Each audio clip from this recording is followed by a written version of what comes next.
Well, all right, everybody. I've got the gearbox back together on this little old lathe. However, I discovered that this machine has been monkeyed with some point in her life. And there's my missing Allen wrench. I was looking for that Allen wrench. Let me put it back over here so I quit losing it. This thing has there's something not quite right in this assembly here, because this should not shift as much as it's shifting. So either they've got the wrong bearings that were in there, or it needs to be shimmed somehow. I'm going to have to go back into it at some point. But, you know, I mean, we got the little old girl back to running. But the problem is that I cannot, no matter what I do to the gearing. Are you going to stand up? Are you going to stand up? Okay, good girl. All right, let me go ahead and make sure you're out of gear. Bring this in a little bit. Turn it on. Okay.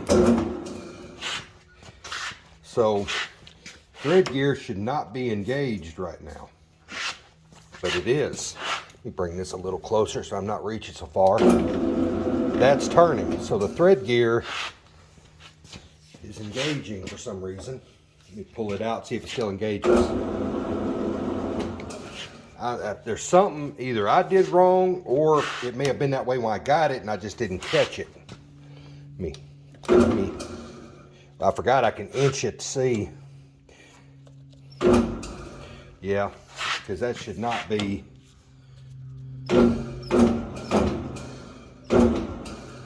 That should not be working like that.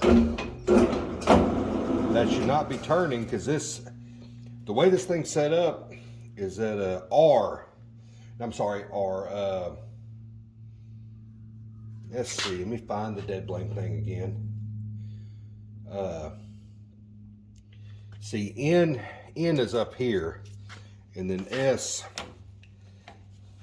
that should be when the thread's in full-time engaged. Let me see if I can find one of those neutral points. Inch it so I'm not dragging the gears on anything. See that? That feels like it's something ain't quite right in the engagement. Let me turn that. There's something I didn't quite get right, and that's the problem with gearboxes, is that you can get something out of place. There we go. Now it's up number 4 range.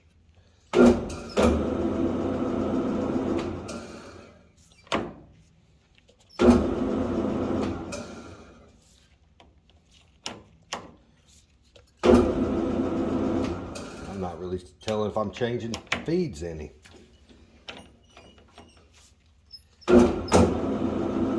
Looks like I am a little bit. Let's see.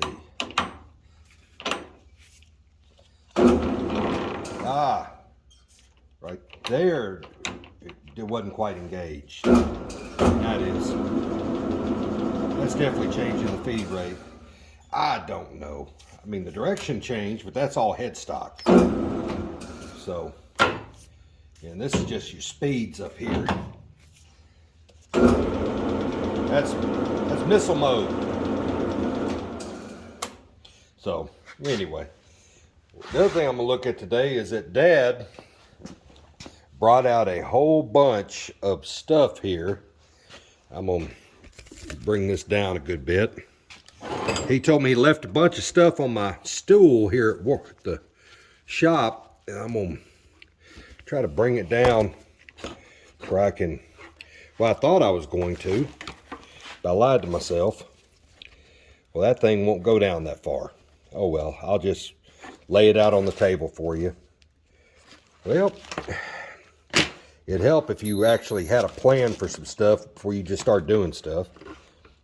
Okay. He told me he found a bunch of stuff I might be interested in. One thing was this brass drift he's used. I remember this drift when I was a child, using it for tapping and beating on stuff. That's just a good piece of brass he's used for whooping stuff all these years. That's just a piece of aluminum we made something out of. This right here is all parts of a cast iron pin repair tools. For example, this is the special little saw. Let me get it to come into focus here. Yeah, if I can. Yeah, there it goes. Well, I said it, there it goes. It's being kind of silly, but it's just a little saw. I don't have it. Yep, there's a pin right there. What you do is you drill holes in the cast iron on either end of the crack and you stitch it. You drill the hole, tap it, and then you drill a hole off on the other end, tap it, and then you can thread them in and cut them off, do the next one. You keep doing that till you fill it up. They're tapered, they seal off. He found all this stuff. Won't know if I wanted it.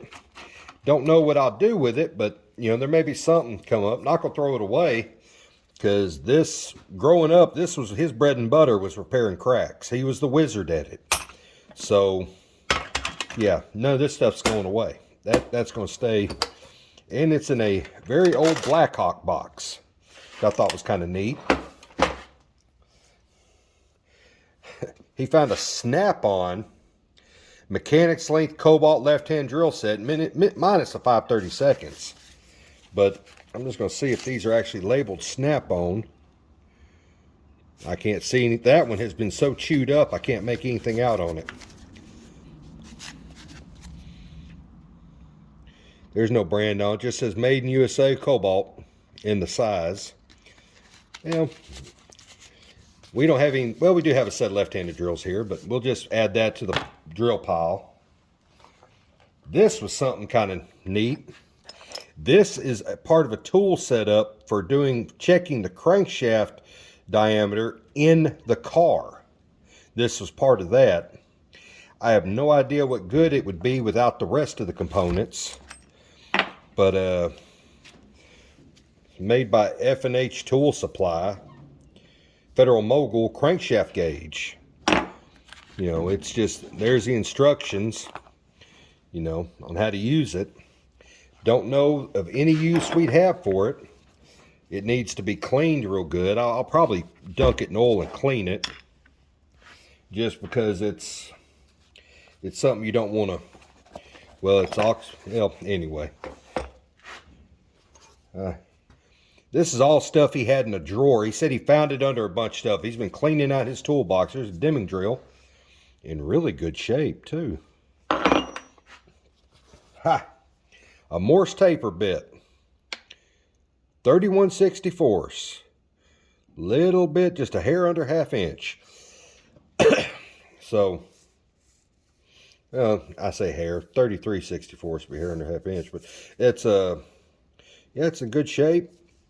Number 2 Morse, it'll fit the little Atlas lathe, so I'm actually going to probably clean it up, just get the stuff off of it. It is I'm trying to read what make it is, but my old eyes are just getting to where they don't.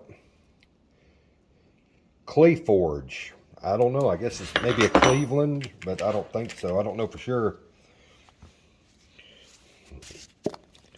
Box with something in it. Another dimming drill, a Hanson, 17/32. Now, dimming drills come in handy. You know, reduced shank drills. I'll have to ask him what the heck that is. Looks like it's a puller for something. I know that much, but it's a specialty puller for something. And oh, that's the last of it. That is a snap-on punch set he has. I'm going to see, well, not all of them, because this over here is not snap-on. But I'm going to pull some of these out and look at them. See how many, that's a snap-on. Snap-on, my word. Snap-on. Oh, now, don't tell, snap-on chisels. Gracious. Now that was a nice find. There's prick punches, or center punches. Snap-on. You know, he spent some money on that back in the day. So, yeah. But, well, Dad is the one who taught me to don't buy cheap tools. You get what you pay for. which is why all my precision tools are Starrett, Mitutoyo, Brown and Sharp, you know, Mar brands I know.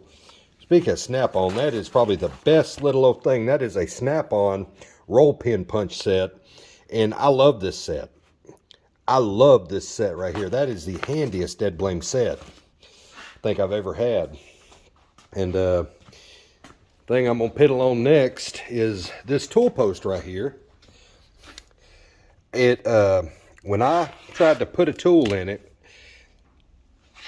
when I tried to loosen it, it wouldn't work. Whenever I would loosen this just enough for this to work, then the whole tool post would shift.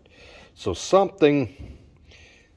I've just got to figure out what the problem is with this. I'm just going to clean it real good, probably dunk it in there. I've got the steady rest in a thing of naphtha. It's probably ready to come out and be cleaned up and brushed off and get ready to go. So yeah, I did some playing with it, you know, just, well, you can't see nothing. I got some good finish. I was playing with doing it by hand, doing it with different feed rates, but I'm using the this is the original tool post that came on these, which is not a bad little design because you can rotate it. It's got a little snap lock in it if you want to roll it over, or you could put other tools in it and just like roll it to there and you got the next tool, roll it to there, you got the next tool. I don't have the base locked down. I just set it up there temporarily. And let me get it turned back around the way I need it. I need to tighten those screws up if I'm gonna keep using it. I need to check the center on it. Because the problem with these is that unlike a quick change tool post, if the height's not correct, you have to shim it. So I've got to figure out, you know, is this on the correct height? Do I need to shim it? What do I need to do? So that's just one of the many things I've got to piddle on down here. But I'm going to get to piddling. I just want to kind of give y'all an update that, oh, and I need to take this chuck back off. I told Dad I'd put the 3-jaw on it.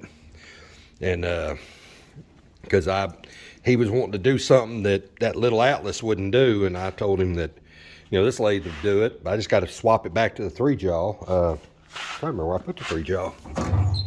That's tools. I bet you the 3-jaw chuck's in here.